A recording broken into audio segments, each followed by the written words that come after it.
I used to work at a Starbucks here in Cardiff, and I've got to be honest, it's one of the better jobs I've ever had. The manager was brilliant, the other staff were nice and looked out for each other, so for a minimum-ish wage job, it was about as good as it gets. The only bad shifts to work were the first halves of Monday and Tuesday mornings, as the pre-work rush meant people were often at their absolute worst. I mean, don't get me wrong, people could be complete jerks at other times of the day or week, but the highest concentration of them was Monday and Tuesday mornings, without a shadow of a doubt. But rude customers aren't scary. Annoying and frustrating, yes. Chillingly cruel and calculating, not as much. Which is why this particular incident has stayed with me for so long, and I always seem to use it as my personal point of reference for how terrible human beings can be to each other. So, it's a Monday morning, and we're just coming to the end of the rush at around 9 a.m.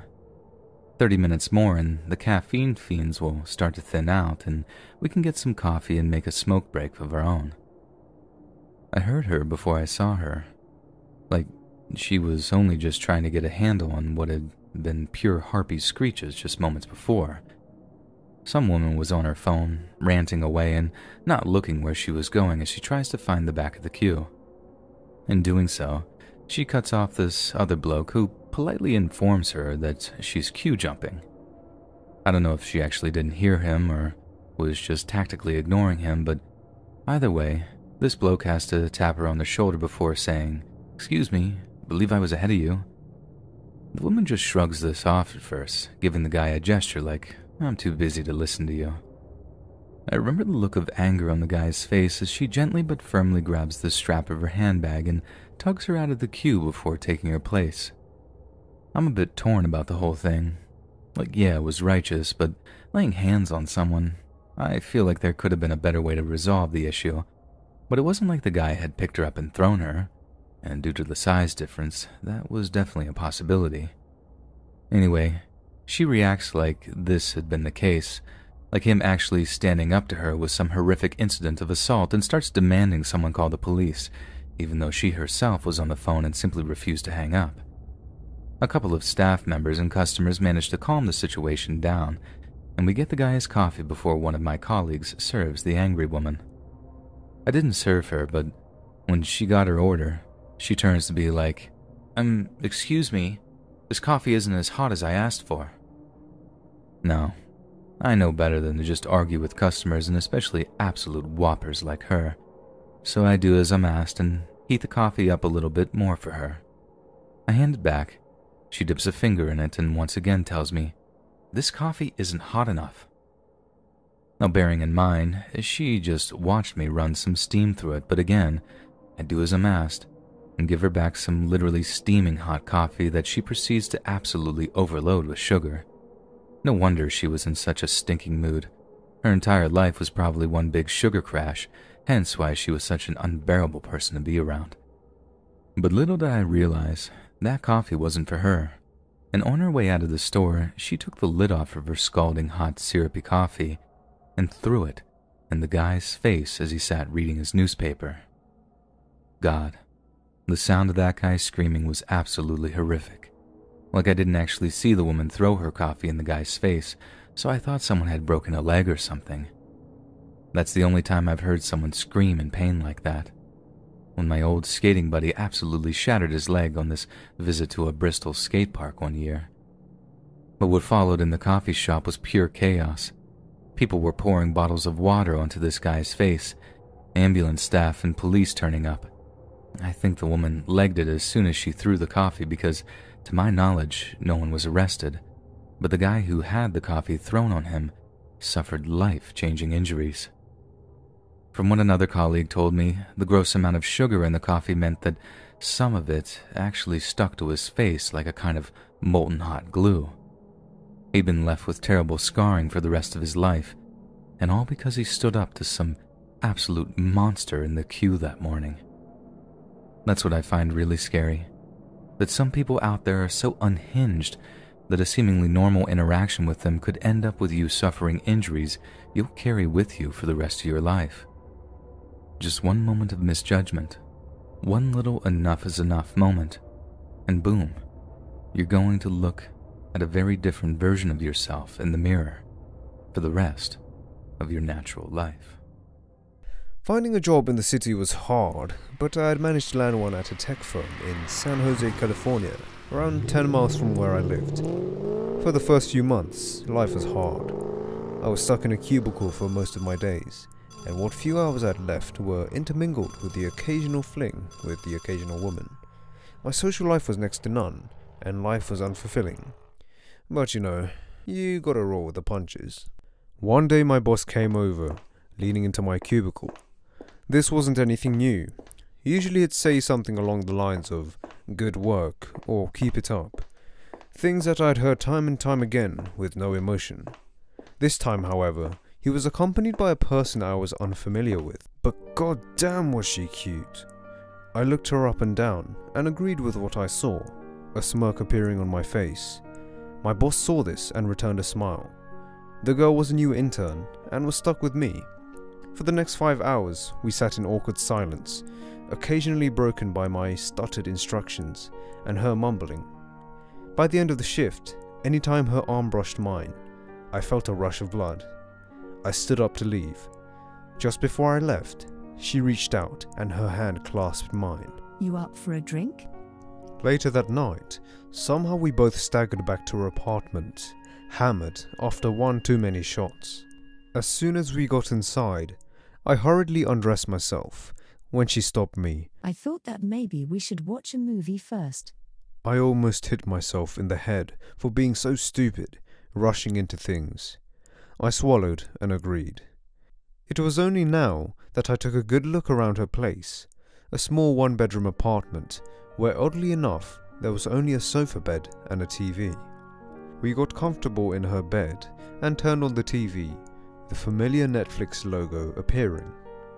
I could barely hold myself together, but excitement turned to surprise when I saw that there were 5 other profiles. Noticing, she shrugged and put her hand on my chest. "Are you jealous?" I bit back my frustration by simply shaking my head, and took the opportunity to approach for a kiss. She stopped me and chuckled slightly. "We haven't even started the movie, hun." So I waited longer, almost in agony, as she lazily flicked through various titles. All things I had already seen, but told otherwise, eager to get it on already. Finally she came to a decision, some corny Korean drama, and for a while we watched. I was stone-faced, while she would occasionally giggle at the same cliché lines. However, I could almost feel my heart pounding in my chest, and just when I couldn't hold it any longer, she made her move. She paused the drama and came close to my ears, whispering, "Let me get myself ready, won't you wait?" I began praying to God for this blessing and nodded my head. She moved off from the bed and entered her bathroom, the door closing with a click as the lock engaged.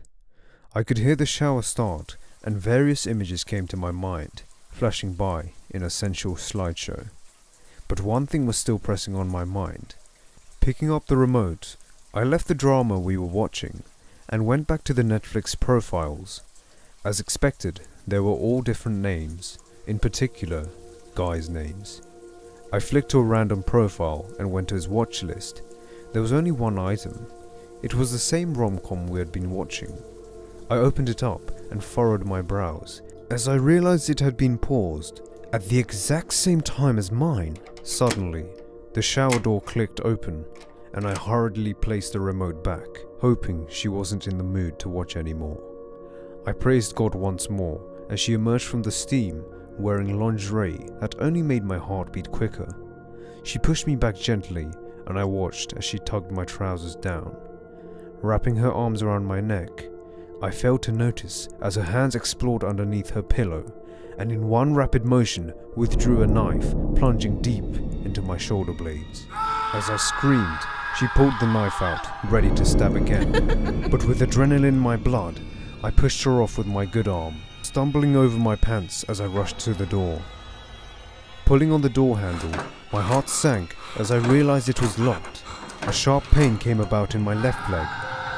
I let out a scream in pain.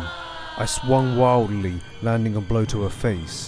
She was thrown aback, and in the confusion, I took up the nearest thing to me, a glass vase, and smashed it downwards. A sort of red haze came over me, and I didn't stop hitting her until I was certain her body lay motionless. She wasn't as pretty anymore. Realizing what I had done, I almost vomited and dragged myself into her bathroom and threw up for real. Tucked away neatly in a corner were a pile of bodies, the stench overwhelming. I went home, checking every window and door was locked. I went to my bathroom for a quick shave and inspected the bodies that were overflowing in my bathtub. I had never expected to cross paths with another psychopath, which is a shame because she would have been a pretty addition to my collection. But it is what it is. I smiled and began to shave my hair. Time for a new identity. Oh yeah, Korean dramas are terrible anyway. I work at Starbucks. I've worked there for a very long time. I'm a shift supervisor, and this means I get to touch a lot of money. I work every weekday morning, and the highlight of my morning is putting together the daily deposit and going to the bank, because then I get about 45 minutes before my lunch where I don't need to stand in my store. On Monday morning, I was counting the deposit and entering it into the system when I came across something unusual. First, let me explain this to you. My store balances the registers to $200. Every time a barista is finished with their till, a supervisor counts it and inserts everything over $200 into a numbered plastic drop bag, which is recorded into a log and dropped into the safe. The closing supervisor didn't enter a barista's cash register into our cash management log. That was boring. I'm sorry. My job is boring. So what happened? My computer program tells me that I should have 6 drop bags in front of me, but there are only 5. The logbook only has 5. $300 has evaporated. Tuesday wasn't any better. Following the mass panic between me, my boss, and the shift team, everybody was on high alert. 6 years of doing the exact same thing every morning, and I have never seen a loss like this. You can imagine my dismay then when the exact same thing happened during the Tuesday deposit. Another missing drop bag, this time recorded in the logbook, but nobody working the previous night actually remembered putting it in the safe. Days pass. The next Tuesday, my coworker Leanne is on her period. I'm telling you this because she kept her pads in a giant wallet and took the wallet out of her locker upstairs and left it on the back desk while she rushed to the washroom. Also on the desk was our store's laptop and Leanne's phone. Our milk order arrived in the midst of a rush, and Leanne wandered into the back store to go look at her phone. But her phone wasn't there, nor her wallet. She searched for it everywhere but couldn't find it. Our coworker Alicia began to help her search, reassuring her that it was probably just a dumb prank by the guys working. I'll tell you now that I wasn't here for this part because it was so busy, and I also wasn't the supervisor on duty. While all this happened, I was making frappuccinos. Leanne told Delphine, the supervisor, that her phone and wallet were missing from the back desk. Delphine went to have a look. We were 2 people on the floor with a crapload of customers. Delphine noticed the laptop was missing and the back desk was in a total state of disarray. Leanne said it was like that before she started looking for a phone. Leanne used Alicia's phone for Find My iPhone. The phone was still in the building. Leanne, Alicia, and Delphine came out and quietly told us they think somebody jacked their stuff from the back room. But because the door is literally on the floor, how could anybody have come in without being seen? I'll tell you. Through the garbage room. In the back room, there is a door that leads to the service hallway connecting my store to the other stores. At the end of the hall is a garbage room, and we leave the garbage door open because it smells terrible. So Delphine, Alicia, and Leanne went into the hall to see that our back door was not locked. They also saw that the stairway down to the basement was unlocked. Alicia opened the door and saw that the lights in the basement were on. They heard a noise. Footsteps. Leanne trotted down the steps, and at the bottom she saw a man. The man had her giant blue Kate Spade wallet sticking out of his back pocket. Her phone was probably there too. The store laptop was on the floor. Leanne said she began to panic and asked him not to move and who he was. He said to her, the girl in the green apron, I work at Starbucks. Okay, sir, same. He started walking towards her. She told him not to move and started to cry. He pushed her, and apparently quite hard, and zoomed up the stairs straight past Delph and Alicia into the garbage room. Leanne ran very quickly behind him and grabbed his shirt, managed to get both her phone and wallet when they fell out of his pants. Unsurprisingly, the man got away. For somebody to know this building this well was pretty unusual.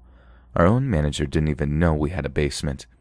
It's going to be a few weeks before we find out what the cameras recorded on the days the money went missing, and when this dude poked through our back store, but we all agree that his familiarity with the service hall and garbage room and basement setup was suspicious. When I try and put the pieces together, considering everything from employee theft to accidentally throwing the money in the garbage, the idea that an intruder waited for an opportunity and took it makes the most sense. We're lucky nobody was really hurt, but afraid the man might come back. For now, all we can do is make sure our back door is always firmly locked and that our phones are safely in our pockets, away from danger. My name is Samantha, and I am 21 years old. These events took place not long ago. Although I am still trying to process them entirely, it's funny or scary how something so simple and ordinary can turn out into a life-changing event. I guess this could happen to almost all of us, in one time or another. My mother died when I was 7, so, since then, I have lived with my father and my older brother, Jack, who is 5 years older than me. My dad had his occasional date or bowling night with his friends, and my brother Jack, well, he was seldom home, to be honest, always changing jobs, going out for drinks and with some strange dudes or girls that I never met in person. Who knows what else he was up to? I think it's fair to say that Jack became kind of a bad boy after our mother died. Nevertheless, it was a Friday rainy night in early November. Halloween had been fun, and it was still fresh in my mind, so I just wanted to chill out in my place. I decided to watch some Netflix. I was browsing around the horror genre, lying on the couch while eating carrots and drinking sparkling water. I know, right? Hey, to each their own. In any case, after a movie or two, I drifted off to sleep. A couple of hours later, give or take, I woke up. I was freaked out when I realized my brother Jack was staring at me with an eerie smile on his face. Jack, you scared the hell out of me. What are you doing? Are you drunk or high? Hey, Samantha. I just got home, saw you sleeping. You looked so adorable and peaceful. I couldn't resist watching you. Oh, I just had a couple of beers. Well, a couple of 6-packs to be more precise. But it's all good. His eyes still stared at me, wider than before. Okay, Jack, you are creeping me out. Why don't you go fix yourself a cup of coffee and a sandwich so you can snap out? I don't think so. In fact, I don't want to sober up because there's something I need to confess, sister. I'm in love with you for a long time already. My brother said, coming a bit closer towards me. Now I was the one who wanted to snap out. Jack, what the hell are you talking about? If you're not leaving the living room, I am. Get a life and get a girlfriend. I'm your sister, for crying out loud. I shouted as I sprung up off the couch, but Jack kept on talking as we both were standing, me adopting a posture of defense as he kept getting closer. That's the thing, Samantha. We're not related. I never told you, and I guess Mom and Dad never did either. But I was adopted when I was almost 4 years old. I do remember well, not long after that, you were born. At first, I was jealous of all the attention you were getting. You were the baby girl, plus, you were Mom and Dad's real daughter. But after I killed Mom, things got better. My jealousy was gone, and in recent years, I actually fell in love with you. What? You killed Mom? So, when she fell off the stairs and broke her neck? Yeah, she got a little help from me. I pushed her down the stairs when she was going to the basement to do some laundry. Those stairs are indeed very tricky and dangerous. Who would ever suspect a child? Especially her son. I couldn't believe all these revelations coming from Jack, my adoptive brother, who killed my mother and was in love with me. It was just too much for me to take in. By that moment, I realized I had to get out of there. You monster! Get away from me! I screamed as I quickly grabbed the remote control from the couch and hit my brother's head with it. I took advantage of my brother's drunken state. Then, I ran away, out of the house, and started knocking furiously on one of my neighbor's doors. Less than 1 minute later, fortunately, the door was opened. I got in, screaming. We need to call the police, now! My brother is a murderer! The Andersons, the family that I was bothering, did their best to calm me down. And of course, the police was called. Obviously, I also called my dad. The living room of the Andersons' residence became the place of a strange and bizarre gathering, in which both my dad and the police were informed of my adoptive brother's confessions. My dad was shocked, but at the same time, kind of relieved, as he himself also confessed. I always sensed there was something wrong with that boy, but I couldn't really tell what or why. And your mother's death never made sense to me either. Accidents happen, of course, but my sixth sense was trying to warn me. Now I see it. Jack needs to answer for what he has done. My dad said, as he hugged me. But Jack was never found. I guess, given the underground world in which he was involved in, it wasn't that hard for him to disappear. But I hope the police will find him, sooner or later. Because until he is caught, I will never get closure or be in peace again. Not just for me, but also for my father's sake.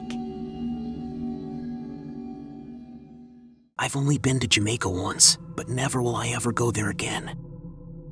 It was meant to be a simple business trip, a little exchange between my business partners and I, in Kingston. I spent weeks in the safety of the hotel, with only the company of some intoxicated American tourists and a grimy bar to entertain me. Every day grew more and more numbing, so despite the warnings from staff, I decided to venture out.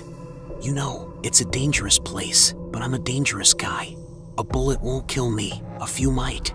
After being refused a taxi at the hotel, I was forced to find a local one, which took no time at all.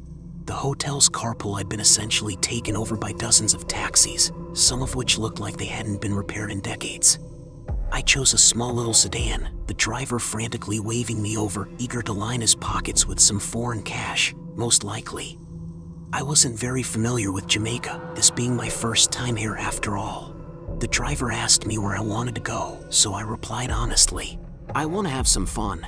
The guy's face broke into a grin, some teeth missing but a warming smile. Get in the car, man. I show you good time round the island. He drove for some time around the packed roads, and I learned a little about the man I was entrusting my safety with. What's your name? Grim Reaper. The response threw me off a little. That should have been the first red flag to book it out of there, but I was already a while away from the hotel. No use looking back now. He had a thick Jamaican accent, the patois undeniable. I could barely understand him, and it wasn't helped by the music blasting from his speaker, vibrating the car.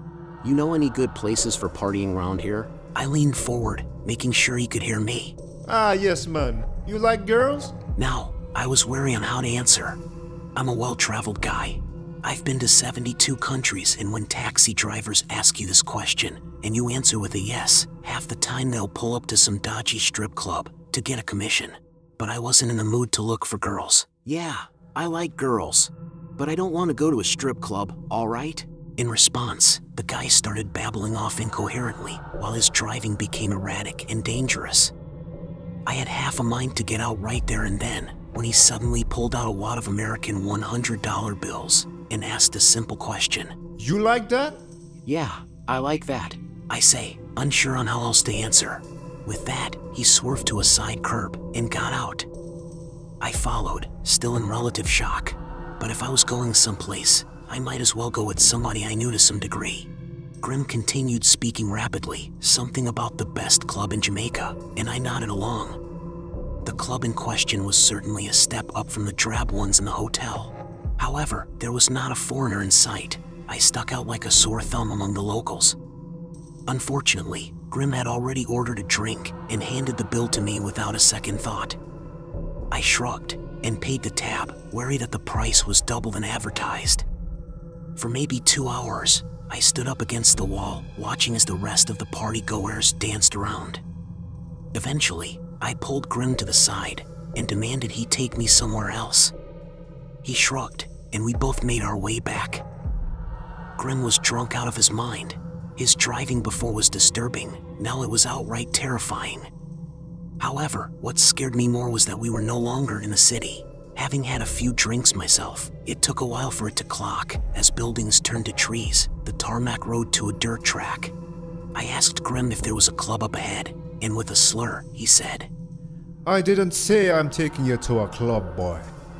I said a party. For a second, that raised my hopes, but I prepared myself regardless. To my surprise, there was indeed a party, though to what extent I'd call it is debatable. Some 20 or so guys at a clearing in a forest. No girls, just vibing to some old-style reggae, bottles in hand. Automatically, I wanted to leave again, but Grim was already well out of the car, so I followed. He had left my sight for only a few seconds, yet he was suddenly gone. No trace, a ghost in the night. The Jamaicans just stared at me. Now, they weren't very subtle. Immediately, they began throwing slurs at me. One guy outright asked if they should mug me, another proposed attacking me and dumping me out back. In response, I did the only thing I felt I could do, put on a poker face, appearing unfazed and comfortable. As a professional fighter, this is something I had learned to do. I had my back flat against the shed. If I was going to die, I at least had to see it coming. Their leader, a guy in a tank top, jacked to the gills, returned the gaze. I couldn't say for 100% certainty, but I can say for 99% certainty that there was a gun strapped to his waist. My mind started to race. My heart was beating faster than ever. My whole body was pumped with adrenaline and on edge. This was it. I should have known better than to wander out into a foreign country. And here I was, all alone, where no one could find me. If only I had listened to the hotel receptionist. Yo, you having fun? And just when I thought it was all over, Grim reappeared, reeking of weed. It's all right, bro, but I need to get back. My people are waiting, I said, trying to play it off. Grim smiled that toothy grin again. $1,000, or I leave you here with my boys. My suspicions were confirmed. This was all a big setup from the beginning. I've only got $700 on me right now. I spent the rest on your Shavas. Grim walked up and down, with a finger prodding with every other word. He said, I take you to the hotel. You give me $700. I wait outside. You bring me the other 300, or you never make it off Jamaica. I look him in the eyes and say, Grim, you son of a deal. The drive home was surprisingly chill. There was zero animosity. It was as if we were friends again. I respected Grim to some degree. A man has to do what he has to do, and this certainly paid well. I walked into his trap, and well, I'm still alive. The party not over for me. He yelled suddenly and turned on the radio, blaring music again. When we arrived at the entrance, I paid Grim the $700. Now I had two options. I could either go back to the hotel and call the police on Grim like a coward, or I could get the other $300. So I asked him, do you want the other $300? I can go and get it. As he counted the money, he turned to me and grinned once more. Don't worry about the 300, boy. Enjoy your time here in Jamaica. Thank you. The irony was not lost on me, and I left for my room. The receptionist welcomed me, and when I told him the story, his eyes were wide and his lips started quivering. You are the luckiest man in Jamaica. They kill tourists. If they get caught robbing a tourist, they do the same time as murder. I am never going back to Jamaica ever again.